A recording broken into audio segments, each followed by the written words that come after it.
예, 안녕하십니까. 집에서 세계 속으로 시청자 여러분들, 오늘도 집에서 세계 속으로 그 방송을 하게 된 임종화입니다.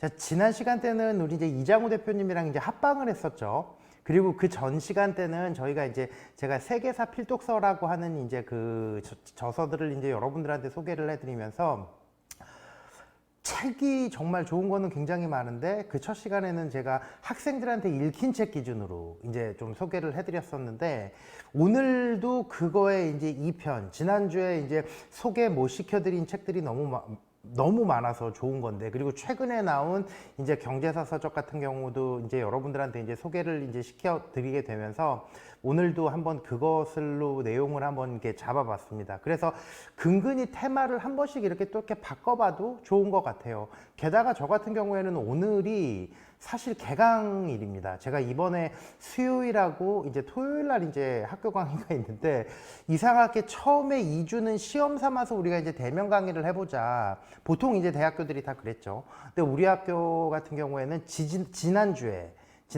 월요일 날 갑자기 이제 일괄 메시지로 이제 당분간은 대면 강의가 힘들 것 같으니까 계속 이제 확진자가 또 늘어나니까.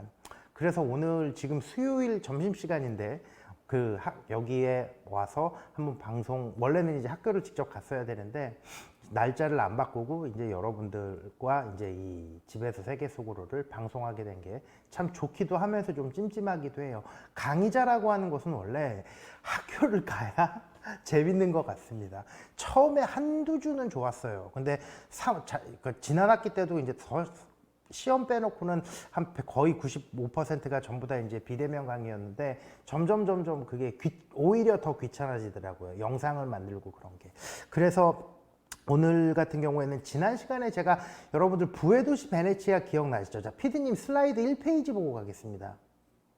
요것을 이제 제가 이제 여러분들한테 이제 설명을 해드리다가 이제 제가 못하게 됐는데, 그러니까 시티 오브 포춘이죠. 시티 오브 포춘이라고 하는 건 베네치아가 어떻게 그 패권을 잡게 됐고, 베네치아가 어떻게 그 정말 작은 도시인데 그 세계에서 1인당 GDP가 1위인 그 도시가 되었느냐라고 하는 것을 갖다가 소개시켜 드리면서, 베네치아 이 지도를 안 보여드리게 되면은 아마도 여러분들이 조금 그게 힘들 것 같아요. 이해하기가 힘들 것 같아요. 그래서 이 피디님 슬라이드 다음 페이지 바로 이제 넘어가도록 하겠습니다.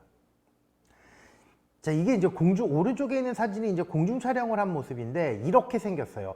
그 위에 가만히 보면은 베네치아라고 하는 도시가 왜 성공할 수밖에 없었고 왜 유럽의 가장 커다란 대도시였냐라고 하는 거는 저 사진을 보면은 대강 알 겁니다.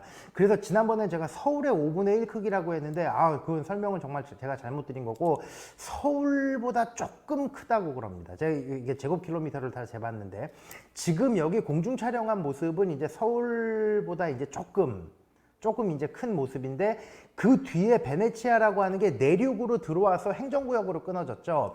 그래서 원래는 베네치아라고 하는 게 바다의 한복판에 있는 이 수상도시이기도 하고, 나중에 이제 16세기가 들어오면서, 저거는 오늘날 개념으로서 이제 그 베니스인데, 저렇게 내륙 지역에 있는 데까지 행정구역으로 나눠진 게 사실상 그 당시에 그 베네치아의 역사라고 볼 수가 있겠습니다. 근데 위치를 보세요. 프랑스, 오스트리아, 동로마 제국인 크로아티아, 독일 지역, 무슨 뭐 스페인 지역, 그 모든 지역이 저기에서 다 물량이 몰리고 저기에 다 이동 병력이 몰리는 거예요. 그래서 3차, 4차 십자군 전쟁 때부터 아주 뭐 대박을 친 게 사실상 이 베네치아라고 하는 도시인데, 피디님 슬라이드 다음 페이지 바로 볼게요. 이렇게 보시면 돼요. 자, 그 앞에서 이제 조금 이제 확대 사진을 보여드렸으니까, 저기서 쭉 내려와서 그리스를 찍고 예루살렘까지 길면 일주일, 평균적으로 빨리 가면은 3박 4일이라고 합니다. 그런데 나중에 이제 물량이 하도 많아지니까 십자군 전쟁 기간 동안에 이 동로마 제국의 황제가 잔머리를 써요. 그리스에서 한번 배를 의무적으로 딱 정박을 하게끔, 거기에서 정박을 해서 돈을 낸 다음에 이제 이 소아시아 터키 지역을 이제 지나가는 건데, 대강 요 유럽 어떤 지역에서 서로마 지역 어떤 제국에서 출발을 하게 돼도 한 4개월 정도가 맥시멈, 미니멈 3개월 정도 걸린다라고 합니다. 병력이 이동을 하고 뭐 개인적으로 가든 뭐든 가든. 근데 무엇보다도 예루살렘까지 가려면 소아시아 터키를 지나가야 되죠. 그리고 소아시아한테 상당히 많이 그 당시에는 이미 이제 투르크가 서진을 해서 동로마 제국의 상당히 많은 지역을 뺏고 있었던 상황이었기 때문에 어떻게 보면은 베네치아라고 하는 게 가장 좋은 도시. 나중에는 스페인도 밀어내고 프랑스도 밀어내고 사르데냐도 밀어내면서 물량 1위가 되는 요 지금 지도에 있는 거 베네치아에서 출발해서 그리스에서 하루 정도 정박을 하고 아주 특별한 배가 아닌 이상엔 하루 정도를 의무적으로 나중에 이제 3차 십자군 전쟁 요 베네치아가 성장하고 한 100년 정도 후부터는 여기가 한마디로 물량의 허브가 되는 겁니다. 참 우리가 요즘 너무 우리 칭찬을 안 하는데 사실 인천도 동아시아 물량의 허브죠. 인천공항 같은 경우도 인천공항이 대박을 치는 이유 혹은 우리가 엄청나게 이 GDP가 인천공항이 생기고 나서부터 이제 늘어났었던 이유 중에 하나도 그러한 어떤 허브로서의 역할을 톡톡히 하기 때문인데 베네치아 같은 경우에도 그런 모습이 있었다라고 하는 것. 이 지도를 제가 지난번에 안 보여드려가지고 이제 오늘 이제 여러분들한테 이제 한번 다시 보여드리게 되는 거고. PD님 다음 페이지 바로 넘어갈게요. 자, 이것도 굉장히 중요한 책인데 저는 이거는 학생들한테 읽히지는 않았습니다. 근데 제가 이 책을 너무나 서양사를 이해하는데 재밌게 본 책이라 물론 젊었을 때 어렸을 때 보지는 않았어요. 그런데 나중에 점점 유럽사를 서양사를 파면은 팔수록 반드시 로마 제국의 붕괴라고 하는 것과 그 뒤에 어떤 유럽사의 공백이라고 하는 것을 해석을 하기 위해서는 이 앙리 피레네 마호메트와 샤르만이라고 하는 책을 여러분들 한번 꼭 보셔야 될 필요가 있습니다. 근데 이게 언제 나온 책이냐면 원래 이 앙리 피렌이라고 하는 사람이 1930년도에 죽은 사람, 35년도에 죽은 사람이에요. 19세기 사람입니다. 그런데 이 사람 같은 경우가 이 책을 완역을 하기 전에 약간 끝에 조금 남기고 먼저 그냥 죽게 돼요. 그래서 이제 이 사람 아는 지인들이 이제 이 자료를 모아서 이 책을 이제 완간을 하게 됐는데 한마디로 이겁니다. 로마 제국의 붕괴라고 하는 건 중세 유럽의 퇴보라고 하는 것과 로마 제국의 붕괴는 게르만과 전혀 관계가 없다라는 거예요. 왜 그러냐면 그러니까 너무나 당연하게 로마 제국의 직접 통치를 받지 않았기 때문에 게르만은 약간 야만성 문명화가 안 됐다. 북유럽은 문명화가 안 됐다라고 우리가 알고 있는데 근대 그러니까 정주민들이 가지고 있는 제국이 가지고 있는 어떤 사법 체계가 적용이 안 된다고 그래서 그 문명을 야만으로 볼 것이냐. 근데 사실상 삶의 질이라고 하는 게 게르만하고 그 노르만족이라고 하는 게 그 로마 제국 못지 않았거든요. 게다가 사실상 로마를 정복을 못한 거지. 나중에 몇 번 하려고 하다가 도저히 얘네들은 문명사적으로 너무나 이질적이었기 때문에 사실상 포기를 한 겁니다. 그리고 거기에 총력전을 기울일 정도의 사실상 그 가치가 없어서 이제 로마 제국 같은 경우에는 게르만을 그냥 놔둔 건데 나중에는 이 게르만 지역이라고 하는 게 점점 전부 다 개신교로 개종을 해요. 개신교가 아니라 기독교로 개종을 하죠. 그 당시에는 이제 가톨릭이겠죠.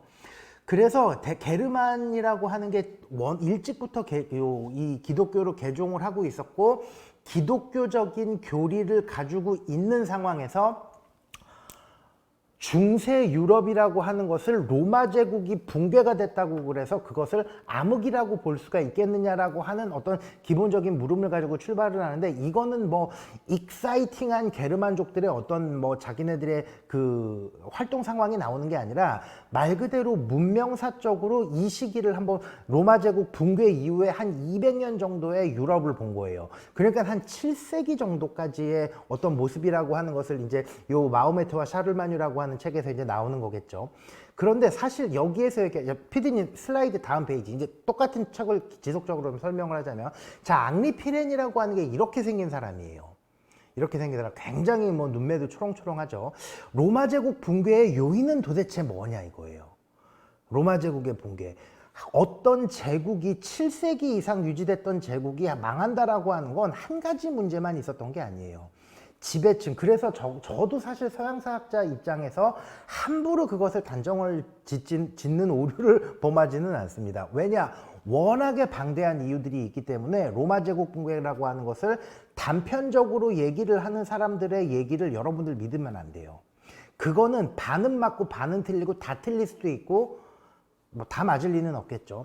그렇게 이제 제국의 붕괴라고 하는 것은 굉장히 다양한 모습으로 찾아오게 되는 건데, 한마디로 로마 제국의 붕괴라고 하는 것은 동방과의 무역의 교역이라고 하는 게 사실상 중단이 됐기 때문에 그런 겁니다.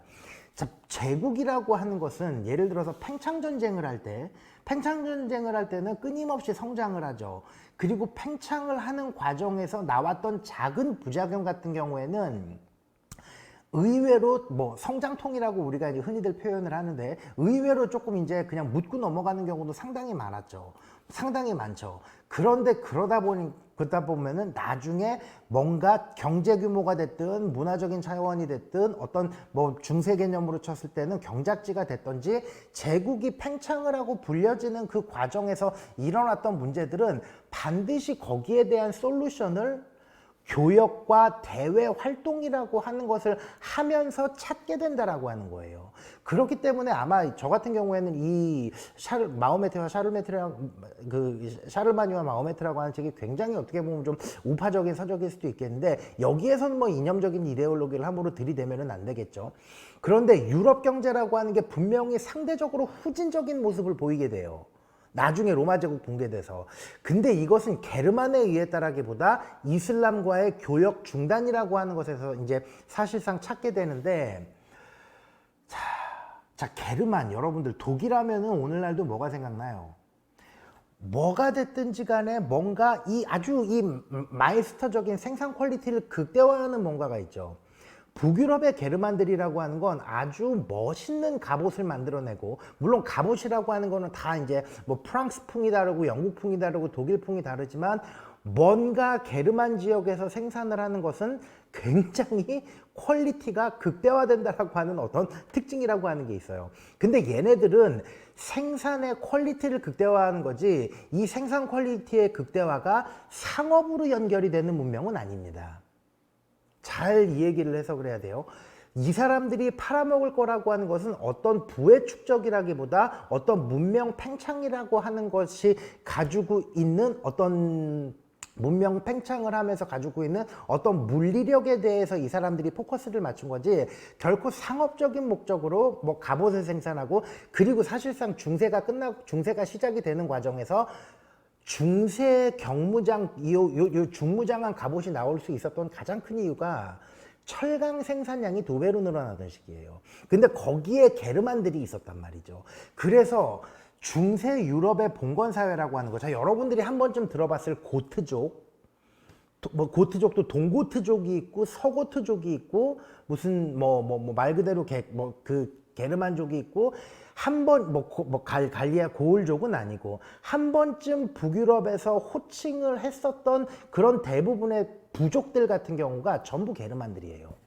근데 이 게르만이라고 하는 거는 철저히 부족 단위로 나중에 10세기 이후 12세기 때까지, 더 길게는 비스마르크 시대 때까지 요 게르만 지역이라고 하는 건 철저히 부족 단위의 어떤 그 문화적인 속성을 가지고 있었기 때문에, 로마 제국이 붕괴돼서 유럽이 분봉 사회를 통해서 경작지를 가지고 서로 어떤 봉건 사회를, 피우덜리즘을 유지하는 그 문화적인 패러다임에는 게르만의 부족 단위의 속성이 존재했었단 말이죠.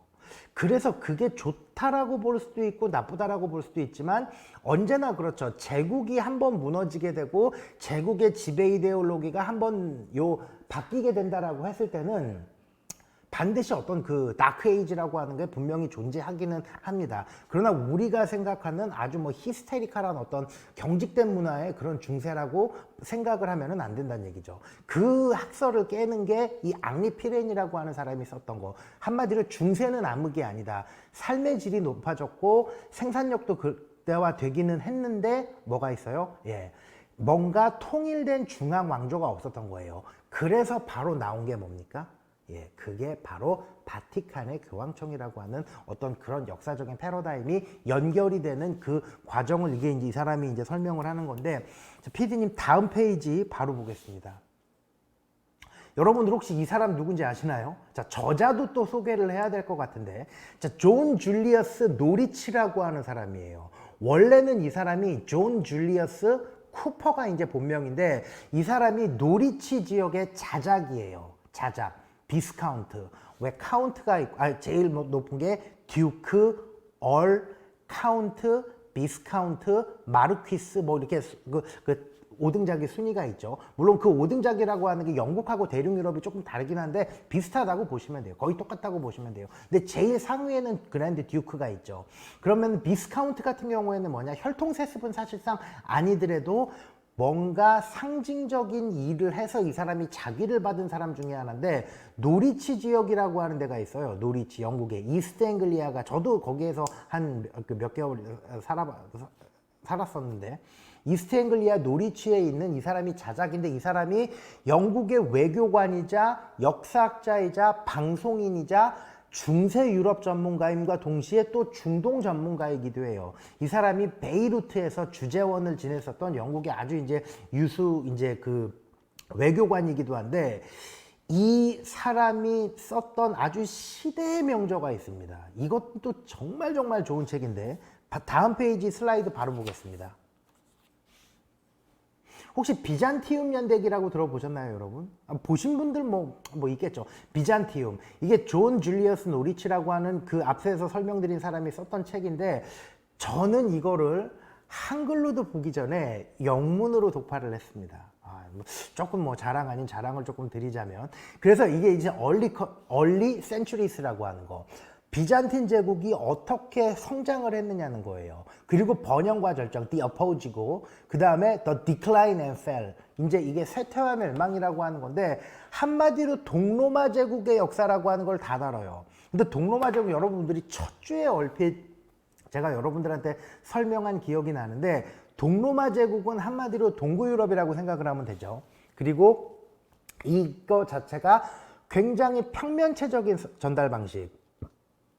서사구조라고 얘기를 하기는 그렇지만은 아주 드라이하게, 이거 보면은 마르크 블로크가 가지고 있는 어떤 중세 그 서양의 장원제 그런 것처럼 드라이하게 진행이 되면서 중간중간에 어떤 테마 중심의 사건을 갖다가 막 얘기를 하면서 동로마 제국을 평가를 하는 건데, 자, 비잔티움은 동로마 제국이죠. 서로마 제국 같은 경우에는 우리가 알고 있는 서유럽이죠.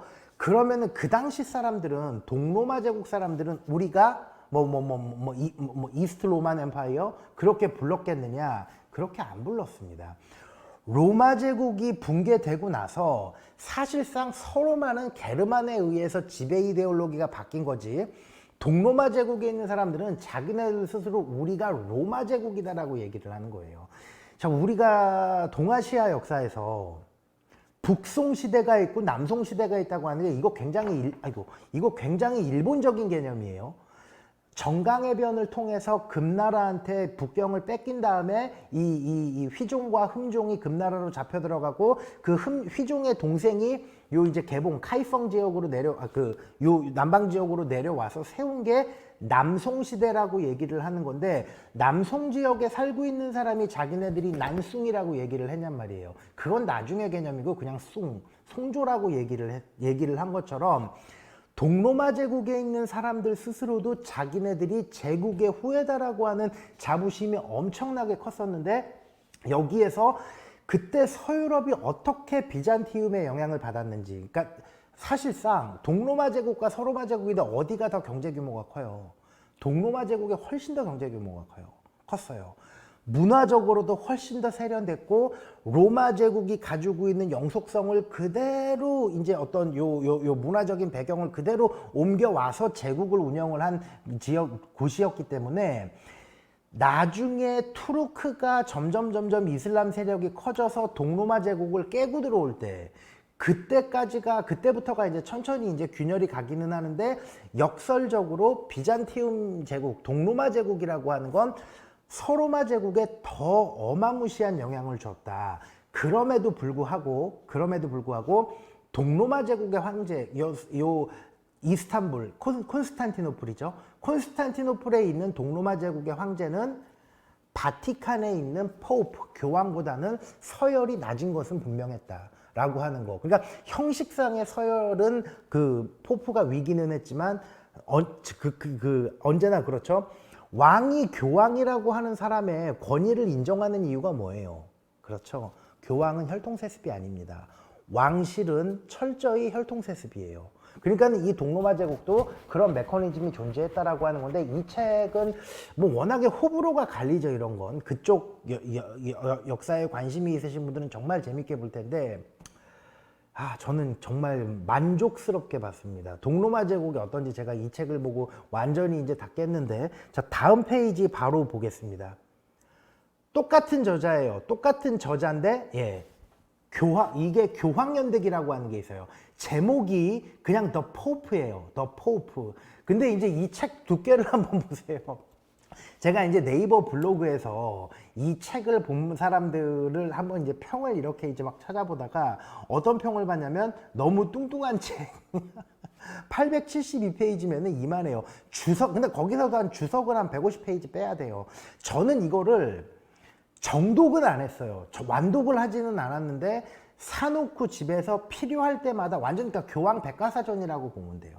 어떤 시대에 무슨 교황이 커다란 게 있었는데 25년간의 집필 과정을 이 사람 요 줄리어스 그 자작이 요 25년간의 조사라고 하는 것을 하면서 축적된 내공으로 나왔었던 2011년에 나왔던 책인데 2014년도에 한국어로 바로 번역이 됐어요. 그래서 요 앞에서 설명드린 비잔티움 제국사하고 요 교황연대기라고 하는 건 한번 여러분들이 진짜 책꽂이에 딱 꽂아놓고 보면은, 보지는 않더라도 그거에 뭔가 그 아주 이 익사이팅한 기운을 여러분들이 느끼실 겁니다. 언젠간 보게 돼 있죠.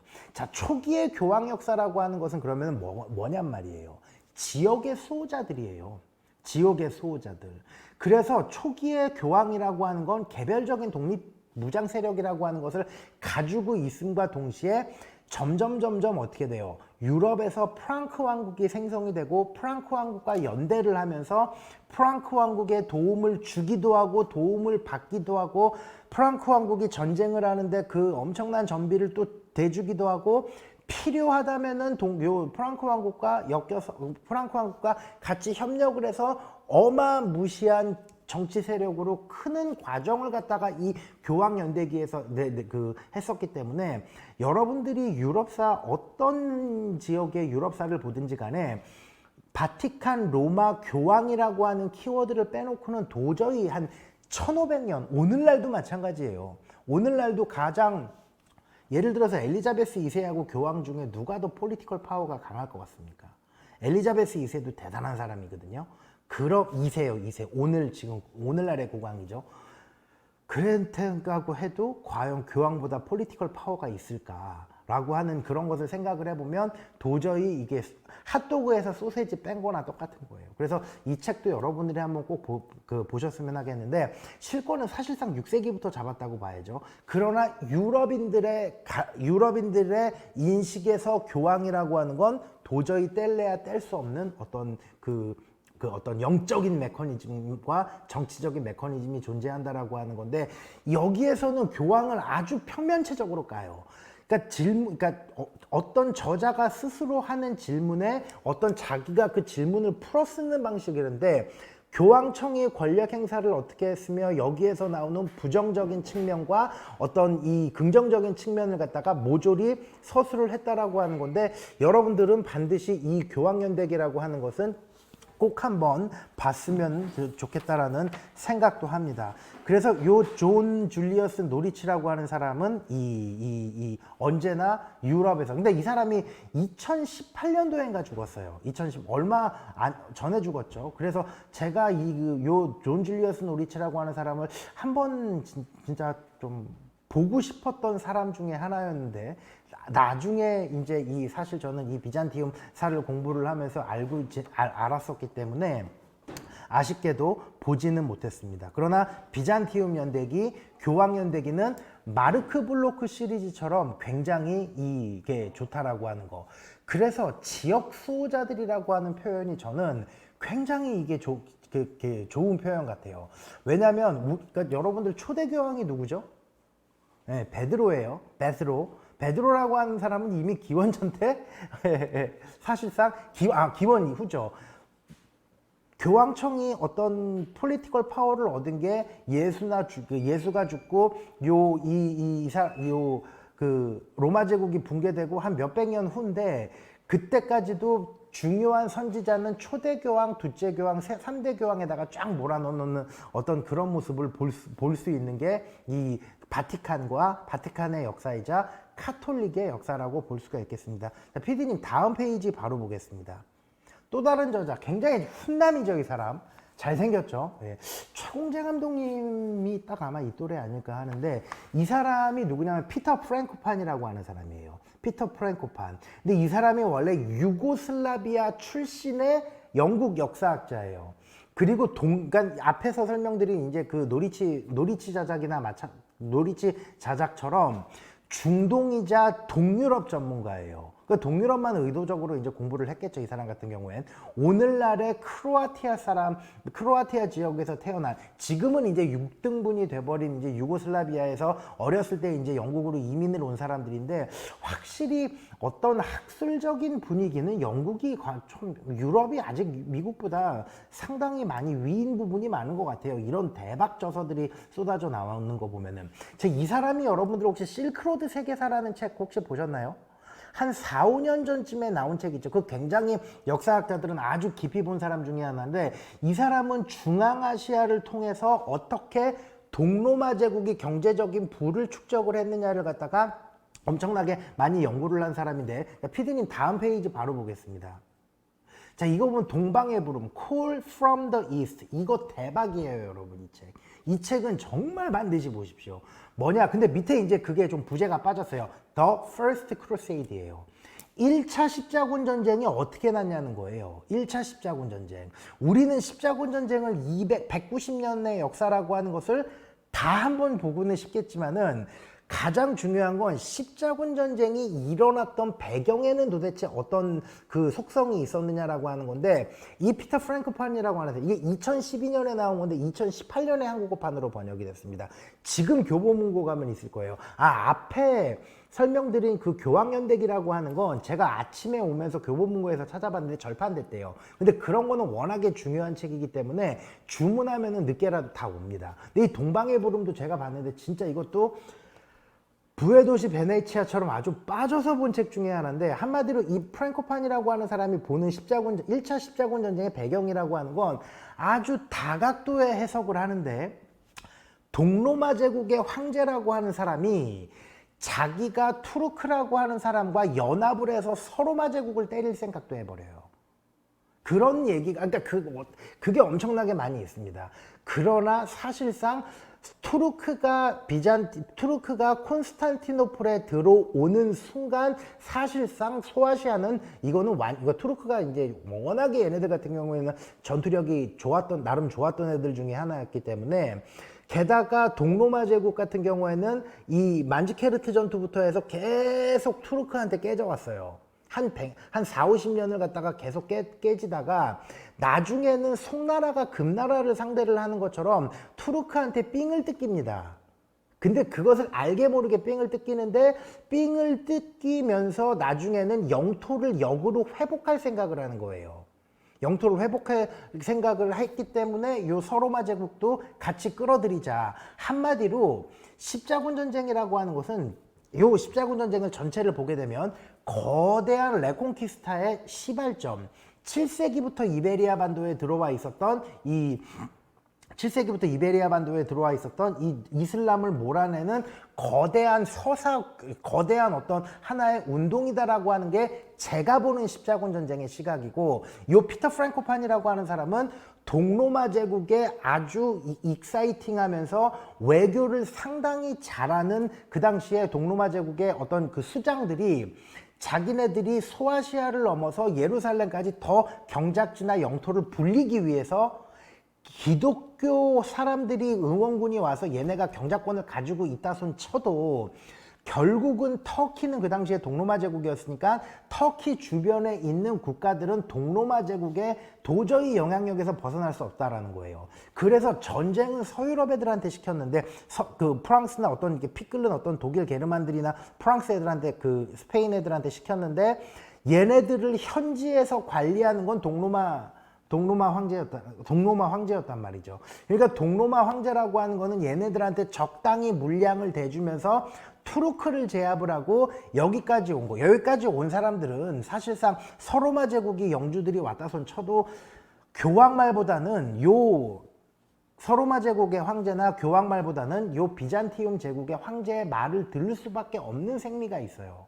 그래서 이것을 아주 이 사람은 피터 프랭코파는 굉장히 그러한 동로마 제국의 어떤 잔대가리에 의해서 십자군 전쟁이 벌어진 건데 그 뒤로는 이제 사실상 십자군 전쟁이 끝날 때까지 동로마 제국이 엄청나게 또 팽창을 합니다. 그런데 얘네들이 워낙에 이제 좀 장난질을 많이 해서 나중에는 이제 이 디클라인 앤 셀이 돼 있는 그 과정을 겪게 되는 건데 정말 시각이 독특해요. 그러나 이거는 역사를 보는 데에서 우리가 어떤 한 가지 사건을 갖다가 결론은 똑같이 났지만 저 결과가 나오는데 A라고 하는 이유가 있을 거고 B라고 하는 이유가 있겠죠. 이거는 약간 B라고 하는 그런 이유에서 그러한 시각에서 십자군 전쟁을 본 건데 정말 좋은 책 중에 하나예요. 이건 여러분들이 꼭 보셨으면 좋겠고. 자, 다음 페이지 PD님 바로 보겠습니다. 자, 더 설명이 필요하나요, 이 사람? 움베르토 에코? 예. 움베르토 에코인데 저는 이 움베르토 에코를 진짜 한번 본 적이 있어요. 여러분들 해절스라고 하는 요 서점 한번 쳐보세요. 제가 이 사람은 2008년도에 한번 봤거든요. 2008년도에 런던에서 낭독회를 했어요. 낭독회. 근데 여기에서 가려면 그 입장료가 120파운드였습니다. 120파운드. 보통 파운드 대비 2달러죠.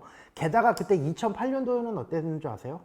파운드당 2,500원이었어요. 지금 혹시 영국에 가 있는 한국 학생들 정말 큰 국가에 감사해야 됩니다. 아침에 대보니까 파운드가 지금 1,600원도 안 하던데 10년 전만 해도 2,500원까지 되었었어요. 달러가 900원까지 그때가 달러가 아마 그때 우리가 이제 뭐 저환율 뭐 그쪽으로 많이 그 포커스가 맞춰져 갖고 파운드가 미친 듯이 올라갔었는데 이 움베르토 에코라고 하는 사람을 갖다가 2008년도에 한번 처음 제가 본 적이 있었는데 정말 출판회를 아주 그냥 소박하게 해요. 소박하게.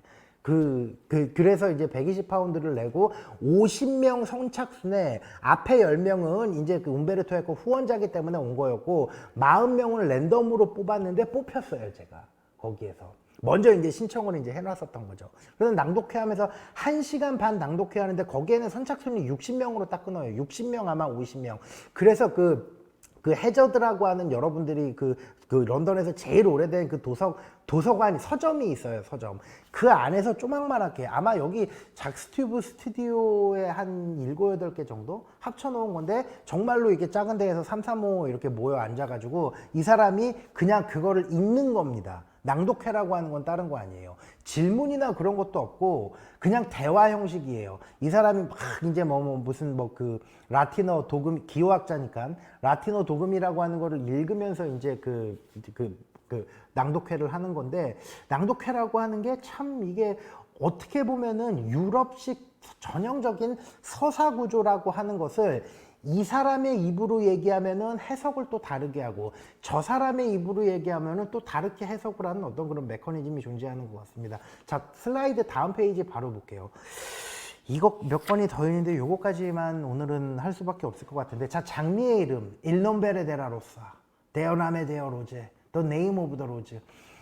유럽이라고 하는 나라가 유럽 문명이 가지고 있었던 기호학의 체계라고 하는 건 이 움베르토 에코의 책을 읽어보면은 어느 정도 이 사람이 머리가 엄청나게 뛰어난 역사학자이고 뛰어난 소설가인지 이게 나옵니다. 자, 장미의 이름 여러분들 영화로 많이 봤죠? 영화. 소크라테스의 시학 이권이라고 하는 게 존재했다라고 하는 가상의 설정을 해놓은 겁니다. 소크라테스는 그 시학 이권이 없어요. 근데 시학 일권이라고 하는 건 비극이죠, 소크라테스가. 근데 그 당시에 중세 4차 십자군 전쟁 때 중세 성직자들 입장에서는 소크라테스가 가지고 있는 어떤 이 비극적인 요소처럼 정말 잘 맞는 어떤 통제를 할 수 있는 방법으로서 소크라테스의 비극이라고 하는 게 정말 중세 그 멍크들한테는 굉장히 잘 다루기가 편한 학문 체계이자 사상 체계였는데, 소크라테스가 시학 이권을 썼대요. 근데 이게 희극이에요. 희극. 그런데 이 도서관에 그 저장이 돼 있는 거죠. 그런데 여기에서 호르의 신부라고 하는 아주 뒤틀린 그 수도 원장이 어떻게 해놔요? 그 책을 보는 사람은 죽게끔 해놓은 거예요. 그러면 그 책을 그냥 불태워서 없애버릴 수도 있었을 텐데, 불태워서 없애버리지는 못했기 때문에 페이지, 우측 페이지 제일 상단에다가 책 보다 보면은 이렇게 보다가 이렇게 넘기지 않습니까? 혀에 이렇게 딱 침 바른 다음에 이렇게 넘기고 그렇게 하는 그 어떤 그 습관이 있지 않습니까? 그러니까 이게 전형적인 아날로그적인 미스테리인데, 여기에서 얘기를 하는 거는 이 책을 읽기는 하되 내가 태우지는 않겠다. 그러나 제발 보지는 말아라 라고 하는 암묵적인 어떤 중세 기독교, 중세 기독교가 가지고 있는 종교적 히스테릭이라고 하는 것을 여기다가 팍 서사구조로 써놨는데, 내용 자체는 여러분들이 영화에서 본 그것보다 거기에서 조금 이제 군사를 뺀 건데, 여기 움베르토 에코 어떤 책이든지 간에 주인공이 나와서 혹은 어떤 중추적인 사람이 나와서 얘기를 하잖아요. 얘기를 하면은 막 소크라테스가 나와 있는 시학이라든지 중세가 가지고 있는 어떤 은비주의 철학이라고 하는 걸 막 어떤 판소리 하듯이 막 읊어요. 오페라 하면은 어때요? 한 10분 정도를 막 이 고음으로 얘기를 하죠. 그런 것처럼 움베르토 에코 장미의 이름, 더 Il non bere della Rosa에 나와 있는 주인공들이 말하는 방식은 전부 다 그런 식이에요. 그러니까는 이 주인공이 그 아드소라고 하는 그 젊고 어리고 아주 이제 잘생긴 사람이 독백을 하고 과거를 회상을 하면서 시작을 하는 거죠. 그리고 이제 그 자기의 스승이었던 그 윌리엄 그 사제에 대해서 막 이제 독백을 하면서 이제 막 얘기를 하는 그런 구조인데, 아마 여러분들이 요 장미의 이름이라고 하는 것은 두 개가 나왔을 거예요. 하나가 88년도에 나온 장미의 이름 버전이 하나 있고, 하나가 2002년도인가요? 2002년도에 나왔던 개정판이 있는데, 개정판을 읽은 사람과 88년도에 읽은 사람은 느낌이 확 달라요. 이게 마치 쿠마라지바가 금강경을 썼고 현장법사도 금강경을 썼는데, 현장법사는 그 금강경이라고 하는 것을 인도어를 직역을 해버려서 되게 딱딱하죠. 근데 반면에 쿠마라지바라고 하는 그 인도 승려는 중국어를 열심히 배워서 아주 중국적으로 썼죠. 그런데 88년도에 나왔던 책이라고 하는 게 굉장히 번역이 잘못된 오류가 많다라고 얘기를 하는데, 이 책의 내용을 가만히 보게 되면은 88년도 판에 가지고 있었던 약간 경직된 형태의 그 어떤 이 읽는 방식이라고 하는 게 이게 오히려 더 중세적이에요. 오히려 이게 무슨 얘기인지 여러분들 그러니까 한마디로 번역에 오류가 있었고 영어에서 나왔던 것을 직역을 해버렸어요, 그 당시에. 근데 이게 더 장미의 이름이 가지고 있었던 어떤 이 소크라테스의 시학 구조를 보면서 뭔가 경직된 사고를 풀어내려고 했었던 그 중세 수도승들, 그거가 그 사람들이 느꼈었던 어떤 미스테리 체계에 더 잘 맞아떨어진다는 거예요.